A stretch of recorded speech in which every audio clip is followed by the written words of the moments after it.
In this video, we'll be going over 10 of the best utility spells, which are spells that are not primarily used for their damage or defensive capabilities, but might still have the availability of doing both of those things. And at number 10, we have Minor Illusion. This is a cantrip which allows you to create a static illusion in a 5-foot square. Think of it like a hologram that can't move, but is very realistic looking. If you want the illusion to move, you have to use one of the higher level spell versions of illusion magic, but the lowest level cantrip Minor Illusion is pretty good on its own.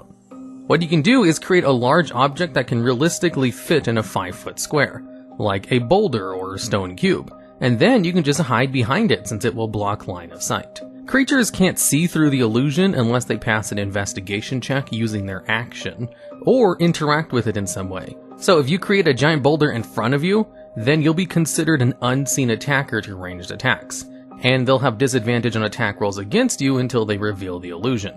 And there are some spells which straight up don't work unless they're able to see the target, so creating a Minor Illusion rock to hide yourself is straight up better than taking the dodge action. You can also hide inside of your illusions and gain the unseen attacker bonus to attack rolls from inside of it. And creatures who want to stealth can use your illusion to hide behind, since one of the conditions for hiding is that you're just not visible to the observer. So it can allow rogues to proc their sneak attack from a concealed position. And it also has a whole bunch of other uses for it outside of combat, like creating a fake lock for an exit so pursuers might stop for a second, giving you more time to escape. You could create an illusion of a statue and hide inside of it. You can use an illusion to cover a hazard, like a hole or someone else who casts the snare spell so that they run over it easier, and many other things that you can use your imagination for, as long as it's a static, non-moving image. It can also create sounds, which adds even more utility to it. It's a pretty useful utility spell, and it's the only cantrip which appears on this list, which is why it's only the number 10 spot, even if it might technically be more useful than some of the higher spots on this list. And at number 9, we have Thunderwave. This is a level 1 spell which deals damage to everyone within 15 feet of the caster, and then pushes them back 10 feet on a failed Constitution save. Now, this one is actually kinda primarily used for its damage, since it deals 2d8 thunder damage to each creature that fails a save, or half as much on a success. But I'm purely putting it here for its utility uses, as that's what it's most useful for anyway. You see, being able to push back multiple creatures 10 feet is incredibly useful in all kinds of situations. One of the more obvious ones, say you have a whole bunch of enemies near a cliff. You just run up to them and use Thunderwave to knock them all off, instantly killing them. It can also be comboed with stationary magical area of effects, like Stinking Cloud, Web, Cloud Kill, Wall of Fire, or any of the other ones that stay in one place, in order to just push targets back into them if they're trying to run out of it, or push them into it in the first place so that they start taking extra damage. If there's other difficult terrain on the battlefield, you can tactically position yourself in order to push them into water, mud, or uneven ground. It's pretty good assuming you're able to run around and start pushing people into things. There are some downsides to it though, like the fact that it also affects your allies, so it will push them back as well if you try to run in order to push creatures away from some of your allies or something. Or if you have a couple of melee fighters in the thick of the whole bunch of creatures that you want to push off of a cliff. You might want to restrain from doing that. It is a pretty useful utility spell, and it's only level 1, so it's pretty easy to get for a lot of classes that can take it. And it even has the nice fact that it's primarily a damage spell anyway. And at number 8, we have Misty Step. This is a 2nd level spell that can only be picked up by 3 classes, but it's basically the 3 full casters anyway. Where, as a bonus action, you can teleport up to 30 feet to an unoccupied space you can see. And what's great about Misty Step is the fact that it only requires a verbal component, and as a bonus action to cast. A verbal component means you can cast a spell even if you have your hands tied behind your back, so you can use it to escape all kinds of situations, and it's even useful on the battlefield as well. I remember in one campaign I was in, I was allowed to have 1 free Misty Step per day as part of one of my racial features, and a Misty Step, even on a single use per day, saved me more times than anything else I had. There were times where I fell off a cliff and I just Misty Step back up to a ledge, or I would Misty Step on top of a roof when I was running away from someone, or just Misty Step through bars in order to walk through walls. When used in battle, you can Misty Step in order to position yourself better and still have use of your action. Although if you're a spellcaster, you'll only be able to cast a cantrip if you use Misty Step, due to the rules of bonus action spells. But if you're not a caster, then it kind of frees up your action to do whatever you want while also positioning yourself better. It's an easy, short duration teleport that's incredibly useful, and probably one of the best level 2 spells in the game. And at number 7, we have Goodberry. This is a level 1 spell which grants you 10 good berries. Each one has the effect of restoring 1 hit point when consumed, and providing enough nourishment to sustain a creature for 1 day. They can only be used by druids and rangers, but with this spell you basically don't need to buy food. This spell is kind of overpowered in survival games, where the DM intends for you to actually go out and try to hunt for food, because it just completely trivializes it. A single first level spell slot and you get 10 full meals for 10 people for the entire day. It's so overpowered in fact that a lot of DMs ban the spell if they try to run a survival based campaign, which really goes a long way to highlight the spell's merits. You know something is good when it's commonly banned in some games. Outside of the effect to provide a full day's worth of food, it also heals. In D&D, you can get a player up from death saving throws by just healing them 1 hit point. So if you just jam a Goodberry into their mouth, you can bring someone back up. It also provides excellent out-of-combat healing, since for 1 spell slot you get 10 hit points of healing to distribute however you want. And since the Goodberries last for 24 hours, you can just cast the spell before a long rest in order to have them available for the next day without wasting a spell slot. And it could be even argued that some animals are dexterous enough in order to maneuver a Goodberry into someone else's mouth. So if you give a Goodberry to an animal companion, they might be able to feed it to people in order to heal on their turns. Although even just giving a Goodberry to someone who's down might need some confirmation from your DM if you want to try any of these things. Really, the biggest limiting factor of the spell is the fact that only 2 classes can use it. And there's a good chance you won't have a ranger in your party, since they're statistically the worst class in D&D, but druids are a little bit more popular, so that could be a point where you get it. Of course, you can always take the Magic Initiate feat to have access to 1 cast of Goodberry per day, which would actually be a pretty good use of it. A lot of D&D games don't really track food though, but even in those kinds of games where you don't keep track of the non-combat or social related things, having 10 hit points to heal is still pretty useful. This one kind of falls into the healing spells category, but it's on this list for utility for basically being food, which is kind of broken in some games. And at number 6, we have Suggestion. This is a 2nd level spell, which if used on a target that fails a wisdom saving throw, allows you to give them 1 or 2 sentences as a suggestion. In which case the target will try their best to accomplish a suggestion, as long as it doesn't cause them to kill themselves or be too unreasonable. So you can't tell them to stab themselves or to jump into an obvious pit. But, say a party member of yours casts the Dimension Door spell, which unbeknownst to them leads to a door that's 500 feet straight in the air. If they happen to walk into that and fall, they would take 20d6 falling damage. Although this little interaction might be breaking the rules a little bit, and I'm not sure lots of DMs would even allow this to happen. Pretty justifiably, I might add. But even if you can't use it to have someone kill themselves unknowingly, the spell itself is incredibly useful for just telling someone to go away. If you come across a lone guard who you might have failed a persuasion roll against, and they want to sound the alarm, you could cast Suggestion on them and just tell them to go home. And since the spell lasts for 8 hours, they would just turn around and leave. It's not a harmful action, and it completely ends the encounter before it can happen.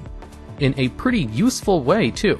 And since it gives you up to 2 sentences for your suggestion, you can get kind of creative with what you want the target to do, as long as the action isn't unreasonable or too complicated. But the best use of this spell is to completely end a conflict, since it has such a long duration and doesn't have a negative side effect once the spell ends. So it's an excellent spell to be picked up by the 4 classes that can use it. And at number 5, we have Bigby's Hand. This is a 5th level spell, so there's a good chance you won't see too many people using it, especially since it's only available to artificers and wizards. But what it does is basically summon a giant floating hand that can perform one of 4 main functions, where you can have it punch something for damage, grapple something, push a creature, or block the path of something. Now all 4 of these are useful, but probably one of the more useful ones is the Grasping Hand, since that hand itself has a strength score of 26. That allows you to grapple a target as long as it's huge or smaller, which will be almost everything you come across. And if you win the grapple check, then as a bonus action you have the hand crush the target for 2d6 plus your spellcasting modifier as damage. So if you have someone else in your party cast Hex on the big bad guy, choosing whichever you think is higher between his strength or dexterity, you're pretty much assured to grapple him in place and not allow them to move at all with Bigby's hand. And also, you get to use your bonus action each turn to do a little bit of extra damage. For a 5th level spell, 2d6 plus your mod and damage is not very high, but being able to grapple and hold down basically any target is pretty outstanding. It's very hard to easily limit the movement of a high level or huge creature, that a lot of them aren't really balanced around the fact that they might be held in place. A lot of big creatures don't have good ranged attacks, if they even have one at all. And also, since it's a grapple check, they can't use legendary resistances in order to succeed, so you can use it to hold down a final boss even. And if the creature is medium or smaller, you have advantage on the grapple check. And with the hand having a strength score of 26, you're pretty much guaranteed to grapple anything that's medium or smaller. Although you might need help from a hex from a friendly player who can cast on the bad guy, if you want a high chance of succeeding against a creature with a high strength or dexterity score, since hex has the benefit of allowing you to choose one of your target's ability checks to have disadvantage on. Even if you don't use it to hold down a target, the hand can also be used to just push someone really far away, as it can push a target 5 times your ability modifier in feet. So if you have a +5 to your spellcasting mod, you can push something 25 feet away in any direction, assuming you succeed the contest of strength. It can also be used to provide half cover for you if you put the hand in front of yourself. And of course, you can just use it for damage if you don't need any of the utility, since it's able to punch a creature for 48 force damage as a bonus action. And at number 4, we have Rope Trick. This is a 2nd level spell which basically allows you to take a short rest inside of a dungeon with impunity. And what this spell does is, as an action, you touch a rope that's at least 60 feet long, which then rises 60 feet in the air and connects to an interdimensional space, which you can then climb to reach a little pocket dimension, which comfortably fits up to 8 medium or small creatures. You can also pull the rope up so that no one can see the entrance to this pocket dimension, but you are able to see outside of it as if looking through a window. And since the pocket dimension lasts for an hour, it easily allows the entire party to take a short rest without worrying about being found by anything, since the entire party is invisible to the outside world, and currently occupying a space in a different dimension. It's the ultimate tool for taking a short rest in the middle of a dungeon crawl, and there's not much any enemies can do to really stop you. So as long as you just have a 2nd level spell slot, and an artificer or wizard in your party who knows this ability, you can pretty safely take a short rest wherever you want, to the point where it's kind of a little bit broken. I'm sure there's other useful uses of Rope Trick besides taking a short rest, but that's definitely the main use of this ability, and it has kind of a misleading name. You wouldn't think a spell that's called Rope Trick actually just summons a pocket dimension, which makes them immune to everything for an hour. And at number 3, we have Invisibility. This is a 2nd level spell which lasts for up to an hour, and just allows you to make whoever you touch become invisible. Although this version of invisibility breaks if you attack or cast a spell while invisible, but does not break if you are attacked or hit by something. So as long as you just don't attack anything, you can just stay invisible for up to an hour. And invisibility is incredibly useful in all kinds of situations. If you combine it with someone who is very sneaky or just pass without trace, that can allow you to scout a full dungeon without being noticed. At higher levels, if you combine it with non-detection, then you're basically hidden from the entire world if you roll high enough on your stealth check, since you won't be seen by divination spells, which includes See Invisibility or True Sight, unless they have those 2 features innately without having to cast the spell, or unless they use the Fairy Fire ability, which isn't a divination spell.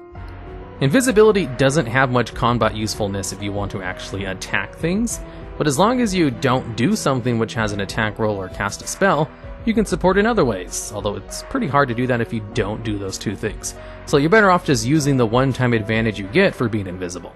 If you want to attack while invisible, you have to use Greater Invisibility, which is a 4th level spell that only lasts for 1 minute.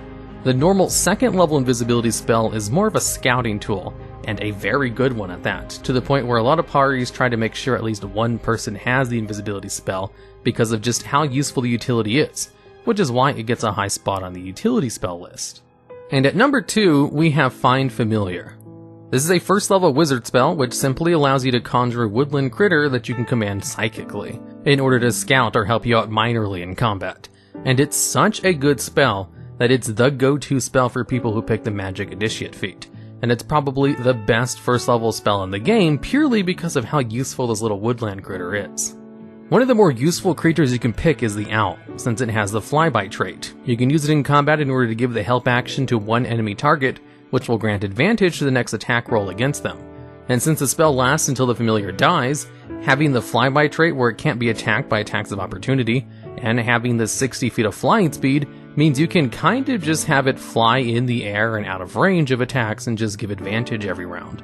The owl also has a +3 to stealth, so you can use it as a scouting tool in areas since you're able to see through the familiar's eyes. You can also use a familiar in order to cast a touch range spell, so if for some reason you have access to spare the dying or cure wounds, assuming you're a different class who took the magic initiate feat just for find familiar, you can administer those healing spells through your animal without having to physically move to their location. It can also be used to cast spells like Shocking Grass, but that's not really the most useful application of it. If your DM allows it, technically the hawk has very dexterous claws, and could realistically be able to administer a healing potion, although you would definitely have to get the approval of your DM before trying something like that. It could be a lot easier to just give it a Goodberry and have it handed to someone who needs healing, or of course shove it into their mouth to heal them from death. There's a lot of other things you can use your familiar with, especially since there's so many different kinds you can summon. It's just the flying ones are probably the most useful, and it's definitely one of the most useful abilities because of its utility, since its combat applications are kind of minor for the most part, although being able to grant advantage on an enemy once per round isn't anything to laugh at either. And at number 1, we have Leomund's Tiny Hut. This is a 3rd level spell, which basically means you no longer have to worry about being ambushed during a long rest, kind of like an advanced rope trick. And it's another one of those abilities that's so broken for survival games that some tables will ban the ability. But even outside of survival games, Leomund's Tiny Hut is just incredibly useful for all kinds of situations, especially if you have to camp out at night, since it creates a 10-foot radius dome that just doesn't allow anything inside of it, and can also comfortably fit up to 9 creatures that are medium sized or smaller. You can cast the spell as a ritual, so it doesn't even have to consume a spell slot, and it lasts for 8 hours, which is exactly how much you need in order to perform a long rest. It doesn't require concentration, so the person who casts the ability can also long rest inside of it. And while you're inside the dome, creatures outside see a slightly blurry dome of any color you choose, which kinda blends into the environment. But while you're inside of the dome, you can see outside perfectly, since it's entirely transparent. So you can have someone keep watch safely inside the tiny hut, while nothing can go inside other than what you designate. And the atmosphere inside the hut is always comfortable and dry, regardless of the weather outside, so it's always at the perfect temperature and completely eliminates the worry of sleeping through a blizzard or in the middle of the 9 hills. And while objects can't go into the hut, they can go out of it no problem. So if you have allies with ranged projectile weapons, they can attack enemies outside of the tiny hut with impunity, since it only blocks spells and magical effects from leaving the hut, not projectile weapons. So it could be argued that the catapult spell might be used inside of the hut as well, although you'd have to ask your DM about that.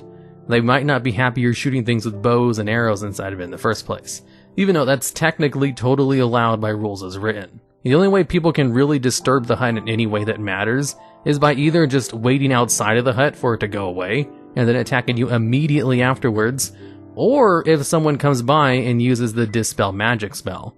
So you'd still want someone to keep a watch out even inside the hut, but it provides so much protection that it's more of a formality than a necessity. If you want to completely screw over a survival game, just take Goodberry, create food and drinks, rope trick, and Leomund's Tiny Hut, and you don't have to worry about gathering any kind of food or protecting yourself from the elements. Alright, and that's the list. There are a ton of really good utility spells in the game, so it's possible I missed some other really good ones. If you have any suggestions for better utility spells than the ones I put on this list, or have ideas for future videos just like this one, I'd love to hear about them down in the comments.